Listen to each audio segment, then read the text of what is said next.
Welcome to Mouni media. இப்போ நம்ம இந்த வீடியோவில் யாரை பற்றி பார்க்க போகிறோம்னா டாக்டர் அன்புமணி ராமதாஸ். அவருக்கு பிடிச்ச ஒரே ஒரு பெஸ்ட் சாங், நிறைய பாட்டு பிடிக்கும், பட் அவருக்கு கருத்திலே பெஸ்ட்டாக பிடிச்சது அப்படின்றது என்ன சாங்குன்றதை நம்ம இந்த வீடியோவில் பார்க்க போகிறோம். இதை இளையராஜாவை அவர் நேரில் மீட் பண்ணும் போது அவர்கிட்டே இதை தெரிவிச்சிருக்காரு.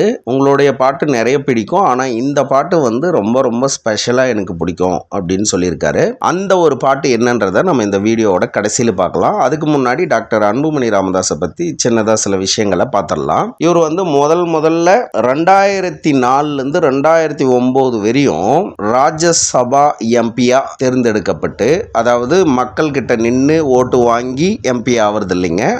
அப்படியே டைரக்டா ஒரு கட்சிக்கு இத்தனை எம்எல்ஏ இருக்கு அப்படின்னாக்க ஒரு 6 எம்எல்ஏ அந்த மாதிரி தோராயமா இருந்துச்சுன்னா ஒரு ராஜ்யசபா எம்பி. லோக்சபான்னு ஒன்று இருக்கும். லோக்சபான்றது நம்ம டைரக்டா எம்பி எலெக்ஷனுக்கு ஓட்டு போடுறது.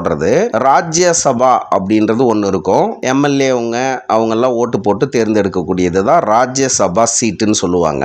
லோக்சபாவும் நடக்கும், ராஜ்யசபாவும் நடக்கும். ரெண்டுத்துலேயும் ஒரு விஷயத்தை பாஸ் பண்ணாங்கன்னா தான் அது சட்டமாக அங்கீகரிக்கப்படும். அந்த மாதிரி இவர் ராஜ்யசபா சீட்டில் எம்பி ஆனாரு.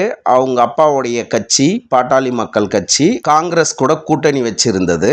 அவங்க 6 எம்பி ஜெயிச்சிருந்தாங்க. அதனால இவருக்கு ஒரு ராஜ்யசபா எம்பி சீட் கொடுத்தாங்க.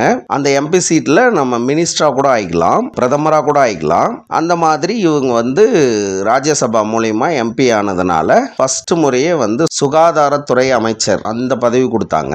அது தமிழ்நாட்டில் இருக்கக்கூடிய சுகாதாரத்துறை அமைச்சர் இல்லைங்க, இந்தியா ஃபுல்லா, இந்தியாவில் இருக்கக்கூடிய எல்லா ஸ்டேட்டுக்கும் இவர் தான் சுகாதாரத்துறை மினிஸ்டர். 5 வருஷம் சுகாதாரத்துறை மினிஸ்டரா இருந்தாரு. அவர் இருந்த காலகட்டத்தில் அவர் பண்ண சாதனைகள் ரொம்ப ரொம்ப ரொம்ப பெருசுங்க. நிறைய விஷயங்களை சேஞ்ச் பண்ணிட்டு போனாரு. கண்டிப்பா எல்லாருக்கும் தெரிஞ்சிருக்கும் அவர் என்னென்ன சாதனை பண்ணாரு அப்படின்றது தெரிஞ்சிருக்கும். குறிப்பிட்டு சொல்லணும் அப்படின்னு பார்த்தீங்கன்னா இந்த 108 ஆம்புலன்ஸ் இருக்கு இல்லையா, அதுவே அவர் தான் எடுத்துட்டு வந்தாரு. அதுக்கப்புறம் இந்த சிகரெட் பாக்கெட்டு அது மேலெல்லாம் கண்டிப்பா டேஞ்சரை குறிக்கிற வகையில் பயங்கரமா பயப்படுற மாதிரி இமேஜோட தான் வரணும் அப்படின்ற சட்டத்தையும் அவர் தான் எடுத்துட்டு வந்தாரு. இதெல்லாம் ரொம்ப வரவேற்பு பெற்றுச்சு. இந்தியா முழுக்க இப்ப வரைக்கும் அதை ஃபாலோ பண்ணிட்டு தான் இருக்காங்க. அவ்வளோ பெரிய சாதனை பண்ணியிருக்காரு.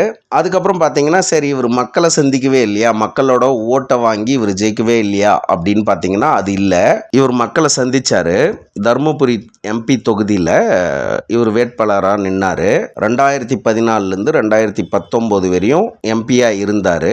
மக்கள் ஓட்டு போட்டு அதிக மெஜாரிட்டியில் வின் பண்ண வச்சாங்க. தோத்தவங்களுக்கும் இவருக்கும் இருக்கக்கூடிய வித்தியாசம் பார்த்தீங்கன்னா 77,146 ஓட்டு வித்தியாசத்தில் வின் பண்ணாரு. ஏன்னா அவ்வளோ நல்லது பண்ணி வச்சிருந்தாரு அவர் மினிஸ்டராக இருக்கும்போது.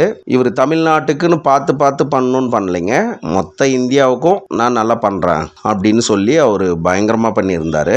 அதனால இந்த ஓட்டு வித்தியாசத்தை மக்கள் கொடுத்தாங்க. அதுக்கப்புறம் பாட்டாளி மக்கள் கட்சியில் இப்போ அவர் தான் தலைவராக இருக்காரு. இப்போ நடுவில் அவங்க அப்பாவுக்கும் அவருக்கும் சண்டை அது இது எல்லாம் வந்துச்சு.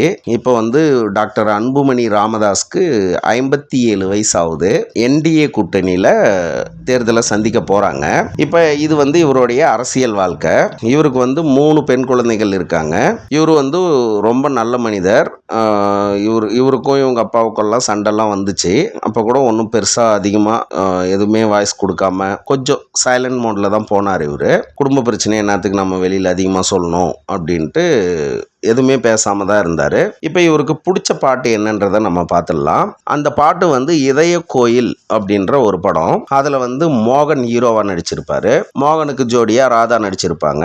அந்த படத்தில் இவருக்கு ரொம்ப ரொம்ப பிடிச்ச பாட்டு இதயம் ஒரு கோயில் அதில் உதயம் ஒரு பாடல், இதயம் ஒரு கோயில் அதில் உதயம் ஒரு பாடல், அதில் வாழும் தேவியே இசையே மலராய் நானும் சூட்டுவேன். இது நான் பாடினதுனால இப்படிதாங்க வரும். அந்த அளவுக்கு பாட முடியாது, ஏன்னா அது லெஜண்ட் பாடினது. இது நார்மல் சிங்கர் கூட கிடையாது. சும்மா அந்த டியூன் டியூன் அந்த மெட்டோட சொன்னாதான் அந்த பாட்டு எவ்வளோ பிடிச்சது அப்படின்றத சொல்லணுன்ற காரணத்துக்காக தான் பாடினேன். எனக்கு பாடணுன்ற ஆசைலாம் ஒன்றும் கிடையாது. பாடுனா கமாண்டு பயங்கர பேட் கமாண்ட் வரும்னு எனக்கு நல்லா தெரியும். பட் அந்த மெட்டு இல்லாமல் இதயம் ஒரு கோயில், அதில் உதயம் ஒரு பாடல், அதில் வாழும் தேவி நீ இசையை மலராய் நாளும் சூட்டுவேன்னு சொன்னா இளையராஜா போட்ட மெட்டு டியூன் என்னன்றது உங்களுக்கு தெரியாது. இதே வந்து ராக்கிங் சாங்னாக்க இதயம் ஒரு கோயில் அதில் உதயம் ஒரு பாடல் அப்படின்னு கூட மெட்டு போட்டிருக்கலாம். ஆனா இசைய வந்து இசை ஞானி கம்போஸ் பண்ணா அந்த ஃபீல் தன்னுடைய லவ்வருக்கு கல்யாணம் ஆகுது, அந்த லவ்வர் கல்யாணம் ஆகுறத நினைச்சு ஹீரோ ஃபீல் பண்ணி பாடுற அந்த ஃபீலுக்கு இந்த மெட்டுல பாடினாதான் இது கரெக்டா இருக்கும் அப்படின்னு இளையராஜா தேர்ந்து எடுத்ததுனால அந்த மெட்டோட நீங்க கேட்டீங்கன்னா தான் அது எந்த மாதிரி பாட்டு அப்படின்றது உங்களுக்கு தெரியும். அந்த பாட்டோட லிங்க் நான் இந்த டிஸ்கிரிப்ஷன்ல கொடுத்துருக்கேன் பாருங்க. அது எஸ்பிபி தான் பாடியிருப்பாரு. பயங்கரமா இருக்கும். கண்டிப்பா கேட்டுட்டு இந்த பாட்டு பிடிச்சதா இல்லையான்றதை நீங்க கமெண்ட்ல சொல்லுங்க. இல்லை நீங்க நிறைய முறை கேட்டிருக்கீங்க அப்படின்னா இந்த பாட்டு எனக்கு பிடிக்கும் அப்படின்றவங்க கண்டிப்பா கமெண்ட்ல சொல்லுங்க.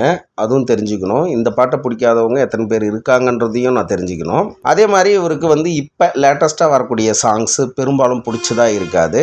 இவருக்கு இப்போ வர லேட்டஸ்ட்டாக வர பாடல்களை விட இவருக்கு வந்து ரொம்ப ரொம்ப பிடிச்சது 80s சாங்ஸ் தான். 1980s வெளிவந்த அந்த சாங்ஸ் தான் ரொம்ப ரொம்ப பிடிக்குமா. ஓகே, டாக்டர் அன்புமணி ராமதாஸை பிடிச்சவங்க இந்த வீடியோவுக்கு ஒரு லைக் பண்ணுங்க. எங்களுடைய மௌனி மீடியா சேனலை சப்ஸ்கிரைப் பண்ணுங்க. எங்களுடைய வீடியோ அப்டேட்ஸ் உடனுக்குடன் தெரியணும்னா நோட்டிஃபிகேஷன் பெல் பட்டனை கிளிக் பண்ணுங்க. நன்றி.